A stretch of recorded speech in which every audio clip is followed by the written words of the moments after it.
අධ්‍යාපනය කියන කාරණාව ගත්තට පස්සේ 1945 ඉඳලා නිදහස් අධ්‍යාපනයේ ක්‍රමවේදය යටතේ මේ රටේ ඉතා විශාල අධ්‍යාපනිකව වෙනස්කම් වෙච්ච රටක්. එතකොට අපි දන්නවා 92ක සාක්ෂරතාවයක් තිබිච්ච දකුණු ආසියාතික කලාපයේ තිබිච්ච ඉතා විශාල ප්‍රගමනයක් තිබිච්ච රටක්.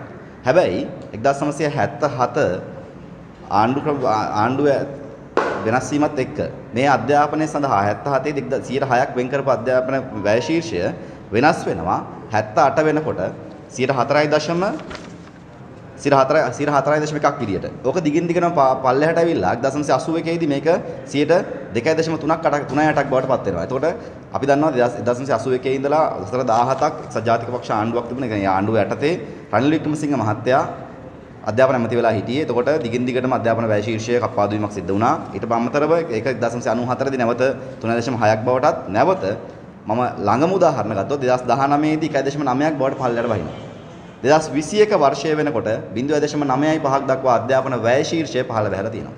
මේ අධ්‍යාපන වැය ශීර්ෂය පහළ බැසීම ඇතුලේ කොහොමද අපේ දරුවන්ගේ නැත්නම් දෙමාපියන්ගේ මානව අයිතිවාසිකම් උල්ලංඝනය වෙන්නේ? අන්නේ කාරණාව ගැන තමයි අපි මූලිකව සාකච්ඡා කරන්න උත්සාහ කරන්නේ. අධ්‍යාපන වැය ශීර්ෂය කප්පාදු වීම ඇතුලේ මේ රටේ දරුවෝ ඉතා විශාල ප්‍රමාණයක පීඩාවකට පත් වෙලා තියෙනවා. අපි දන්නවා අපේ රටේ ආණ්ඩුක්‍රම ව්‍යවස්ථාව යටතේ පැහැදිලිව කියනවා ආණ්ඩුක්‍රම ව්‍යවස්ථාවේ 6 වන පරිච්ඡේදයේ කියනවා නූගත්කම සහ මුලින්ම තුරන් කිරීම හා සියලු තැනැත්තන්ට අධ්‍යාපනයේ සෑම අවස්ථාවකම සර්ව සාධාරණ හා සමාන ඊට ප්‍රස්තාව ලබා ගැනීම අයිතිය සහතික වීම කියලා. නමුත් අපි දන්නවා අධ්‍යාපන වැය ශීර්ෂය කප්පාදු ඇතුලේ මේ රටේ බොහොමයක් පාසල්වල පහසුකම් අඩුවීම, ඒ වගේම පාසල් දරුවන් වෙනුවෙන් තියෙන මේ පෙළපොත් අඩුවීම ඉඳලා සියලු කාරණා පහළ බහැලා තියෙන්නේ. එතකොට අපි දැක්කා පහුගිය කාලේ පහුගිය කාලේ අපි දැක්ක අනිත් කාරණාව තමයි 2020 දී පාස්කු ප්‍රහාරය, 2021 22 කාලය තුල කොවිඩ් අර්බුදය, ඒ වගේම 2022 දී මේ ආර්ථික අර්බුදයේ හේතුවෙන් පාසල් දිගින් දිගටම වැසිලා පැවතුණා. උදාහරණයක් විදිහට ගත්තොත් 2022 වර්ෂයේ ජනවාරි 2 වෙනිදා ඉඳලා ජූලි 31 වෙනිදා දක්වා පාසල් පවත්වලා තියෙන දින 78ක් විතරයි. ඊට පස්සේ ඉන්ධන අර්බුදය කියලා සතියකට දින 5ක් තියෙන පාසල් දින 3ක් දක්වා පහළ දාලා තියෙනවා.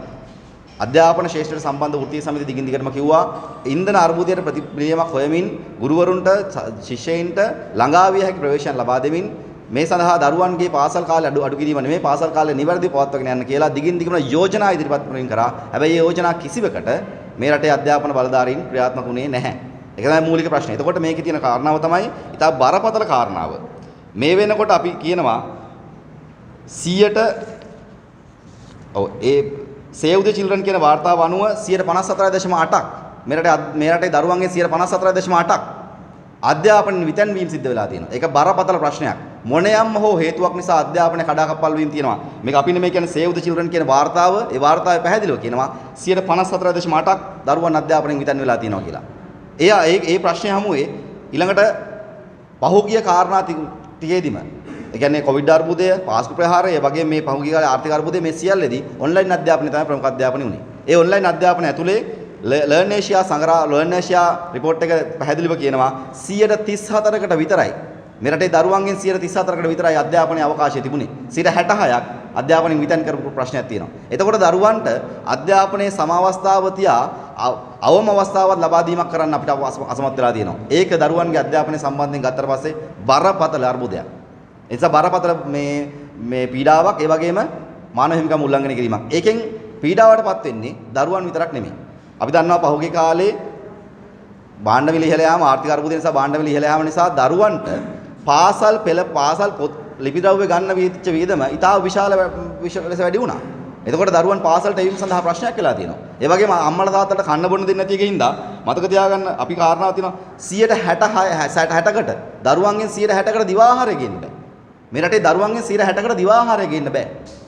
එතකොට පෝෂණ අවශ්‍යතාවය සම්බන්ධ ප්‍රශ්නේ ඊළඟ කාරණාව තමයි ප්‍රවාහනය සහ අනිකුත් ගැටලු නිසා 30කුත් 40කුත් ප්‍රමාණයක් දිනපතා පාසල් පැමිණීම අඩු වෙලා තියෙනවා. දිනපතා පාසල් පැමිණීම දරුවන්ගෙන් 30ක් 40ක අතර ප්‍රමාණයක් පාසල් පැමිණීම අඩු වෙලා තියෙනවා. මේ සියල්ල කාරණා මැතුලේ අපි දකිනවා මේ රටේ මන්ද පෝෂණය ඉතා විශාල වශයෙන් ඉහළ යනවා. එතකොට ඒකේ තියෙන කාරණාව තමයි අපිට දිනපතා පාසල් තුල මේ වාර්තා වෙන්නේ දිනපතා උදෑසන රැස්වීම් වලදී උදෑසන දරුවන් එකතු වෙන තැන්වලදී වැඩියෙන් දරුවන් කලන්තේ දාලා වැටෙන ප්‍රමාණයක්. එතකොට ඒකට පෝෂණ අවශ්‍යතාවය සඳහා කියලා පහුගිය කාලේ දවසකට රුපියල් 30ක එක වේලකට රුපියල් 30ක ආහාර සලාකයක් සඳහා මුදල් වෙන් කරලා තිබුණා. එතකොට ඒක පහුගිය කාලෙම රුපියල් 30යි. එතකොට පහුගිය ජුනි 10 වෙනිදා අධ්‍යාපන අමාත්‍යාංශයේ අමාත්‍යවරයාත් එක්ක සාකච්ඡාවක් තියෙනවා විදුහල්පතිවරු. ඒ විදුහල්පතිවරු පැහැදිලි කරනවා රුපියල් 30කින් ආහාර වේලක් දෙන්න බෑ. ඒ නිසා මේකට කවුරුත් එන්නේ නැහැ කියලා. ඔන්න ඊයේ ඔන්න ඊට පස්සේ ඒ නිසා ජූලි අගෝස්තු 10 වෙනිදා චක්‍රලේඛයක් ගහනවා අධ්‍යාපන අමාත්‍යාංශයෙන්. රුපියල් 30 රුපියල් 60ක් කරලා. චක්‍රලේඛයක් ගහනවා රුපියල් 30 රුපියල් 60ක් කරලා අද තමයි පාසල් වලට එක පැමිණලා තියෙන්නේ.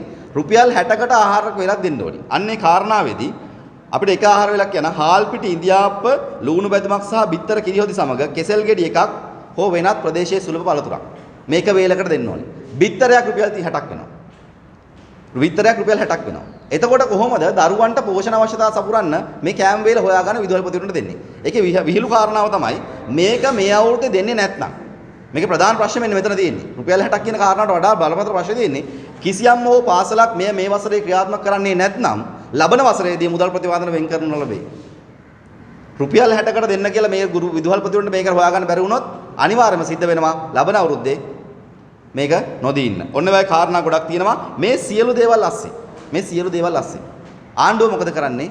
අධ්‍යාපනය සඳහා කිසිදු යෝජනාවක් පිළිගන්නේ නැහැ. අධ්‍යාපන සඳහා යොදන යෝජනා සියල්ල කුණුකුරුට දැම්මින් ඉන්නවා. ඒ සියල්ල ASCII අපිට තියෙන කාරණාව තමයි අධ්‍යාපනයේ කොතෙන්ටද ගෙනියන්න හදන්නේ කියලා. අධ්‍යාපන උසස් අධ්‍යාපන විශ්වවිද්‍යාල වහලා අවුරුදු 3ක් තිස්සේ විශ්වවිද්‍යාල කඩින් කඩ අරින්නේ. විශ්වවිද්‍යාල ඔන්ලයින් ක්‍රමවේදයෙන් විතරයි ක්‍රියාත්මක වෙන්නේ. විශ්වවිද්‍යාල ශිෂ්‍යයන් සිද්ධලා තියෙනවා තමන්ගේ විශ්වවිද්‍යාල අරින්න කියලා පාරට වහින්න. ඒ වගේම තමයි මතක තියාගන්න කාරණාවක් අපි සමාජයක් විදිහට තේරුම් ගන්න කාරණාවක් තමයි අධ්‍යාපනය සියලුම සමස්ත අධ්‍යාපන සඳහා වැය කරලා තියෙන පසු මේ අවුරුද්දට සම්පූර්ණ වියදම බිලියන් 21යි. හැබැයි කොතලාවල විශ්වවිද්‍යාලය සඳහා විතරක් බිලියන් 36ක් වෙන් කරලා තියෙනවා. එහෙනම් අපිට තේරුම් ගන්න පුළුවන් මේ මොකද්ද මේ කරන්න හදන අධ්‍යාපනයට කියලා. ඒ නිසා අපි හිතනවා අධ්‍යාපනය සම්බන්ධයෙන් මේ රටේ දරුවන්ගේ වගේම ඒ දරුවන්ගේ දෙමාපියන් ඉතා විශාල පීඩාවකට පත් කරමින් ඔවුන්ගේ මානව හිමිකම් උල්ලංඝනය කරමින් කිරීම වෙනවා දිගින් දිගටම. ඒ නිසා ඒ සඳහා අධ්‍යාපන වෘත්තිකයින් විදියට වෘත්තික මධ්‍යස්ථානයේ සමග අපි දිගින් දිගටම මේ සම්බන්ධ මැදිහත් වෙන වෘත්තිකයින් ලෙස අපිට කොහොමද මේ රටේ අධ්‍යාපනය වැඩි දියුණු කරන්න මැදිහත් වෙන්න පුළුවන් කියන කාරණාව. අමිල සඳරුවන් ගුරු වෘත්තිකයි.